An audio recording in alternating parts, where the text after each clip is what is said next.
G'day guys, I'm Mitch Brown here, the SEO Guy. And today I'm going to take you through a very quick snapshot of kind of e-commerce SEO. Because e-commerce, it's a fantastic opportunity for SEO and it's actually my favorite area of SEO. And I'd love to just kind of talk you through a couple of things. So of course, in a snapshot, you as an e-commerce business owner, you've got, heaps of challenges. Yes, products, your product line, all your inventory and everything, you've got all your logistics, and then you've got your online stuff, your visibility, showcasing your products, your competition, trying to, weigh and outcompete them in the visual space.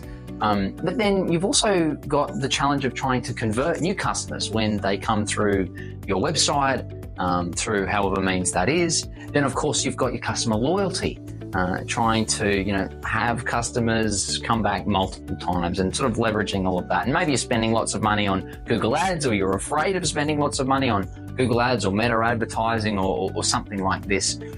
So these are some of the challenges that we've got when we're running e-commerce stores. And sort of where does SEO kind of fit into the grand scheme of things? And of course, when you're starting out, or just generally, Google Ads and meta advertising, they're great for quick wins. And you can really boost on that, and that's great. That's something that we do as well. It's totally worthwhile. For every $1 you put in, you're getting $5 back would be awesome, or or more than that, or kind of just depends on your industry. It works really well, depending on your product line, right? But SEO kind of fits as building a strong foundation of organic growth to free up advertising budget to be spent on other things, rather than being forced to have to spend every time you're trying to get a product sold.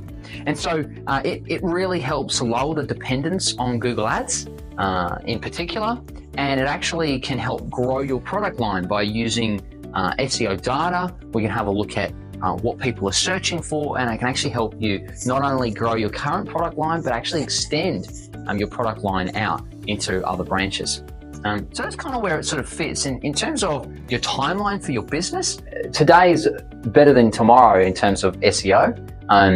And for your business, it might be worthwhile getting set up with SEO early. And as that's starting to tick along, you do, your Google and your paid ads while that's happening. Or maybe you're doing lots of ads and it's time to transition over.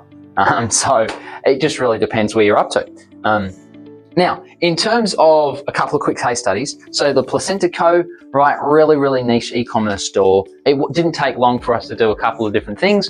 Now, she's number one for placenta encapsulation Sydney, right? And so she's got enough traffic there that kind of meets a lot of her needs.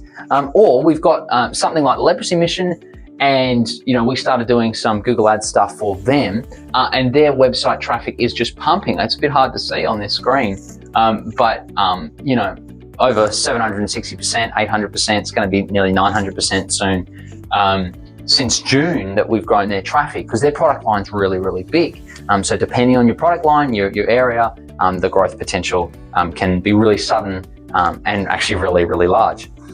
So when it comes to like some of the e-commerce SEO fundamentals, I think it really boils down into three kind of areas. You've got your products, you've got your product pages, and then you've got your kind of product category pages, and then you could argue then your whole site as a whole. So your product is the right products and the right product names for hitting those particular keywords.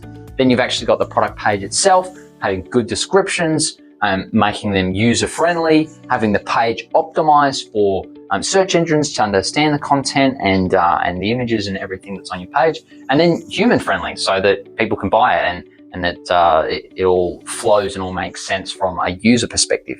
And then you've got your category pages, and so that's grouping your products for the right fit for higher search engine visibility when people are searching more broad as opposed to product specific, more product line. And then you've got your site wide as well, and so that can be your brand name or kind of your sort of your high end. It may not be a specific product, but it could be things generally that fit into your kind of area. So for example, like a client of ours, Raw Handcrafts, they're generally timber shelving. That's their site-wide specific, and then a lot of their product lines are very specific types of timber shelving inside that, if that makes sense.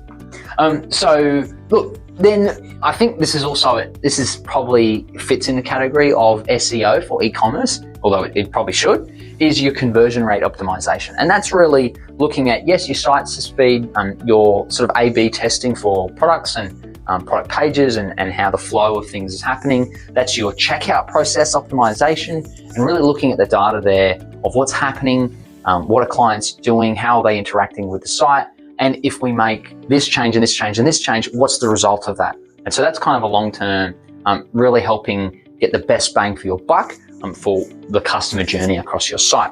And then similar to that is using data analysis to actually make informed strategy decisions.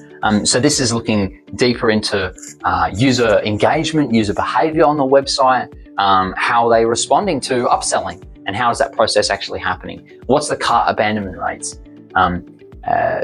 Just trying to get an understanding of how customers are engaging with your site and how can we improve that so that they purchase more at the end of the day.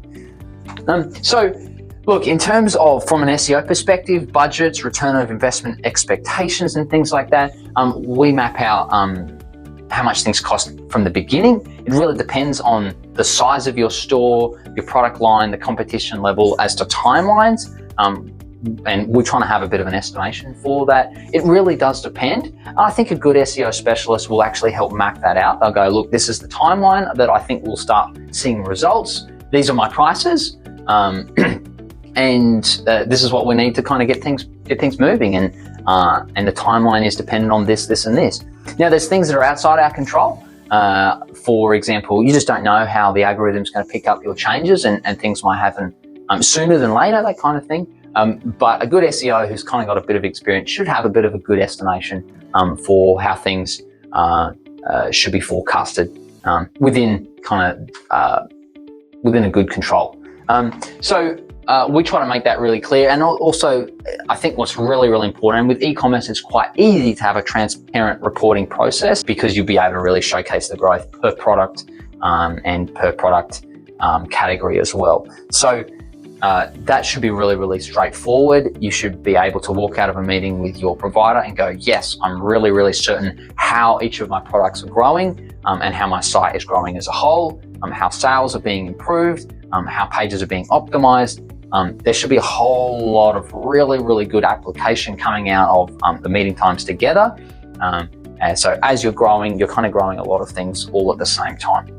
So you should be feeling really confident going out of meetings, going, okay, great, we've got some things to work on, some big things to think about, some strategies that we need to consider about how we put in place to optimize for our website. They've identified this issue, this issue, this issue, and they've given us this solution to have a think about and see if that works. And I'm coming away going, yes, things are growing, things are happening. That's definitely what you should be feeling. If you're not feeling like that, then that's a real sign of red flags. I'd be really questioning what's happening there that's making you feel uncertain, because that shouldn't be happening in such a transparent place like e-commerce. So is SEO right for right now? Yes, that's my guess. It does really depend on your specific circumstance and your budgets and things like that, and also your product line. So if you actually want to have a bit of a hand in assessing if SEO is right for you, you can reach out to us, or usually a good SEO provider will be able to give you a bit of yes, you're a good fit, or no, you're not. Pretty straight up in front of the process, pro bono, I'd say. Look, that kind of hopefully that summarizes for you a little bit of why SEO is important for e-commerce stores and a couple of things about it. So if you found that helpful, then great. I hope that blesses you. If you'd like us to have a chat with your e-commerce store and want us to come and have a look and see what opportunities that are there, we'd love to. That'd be awesome. But otherwise, bless you and have a great day.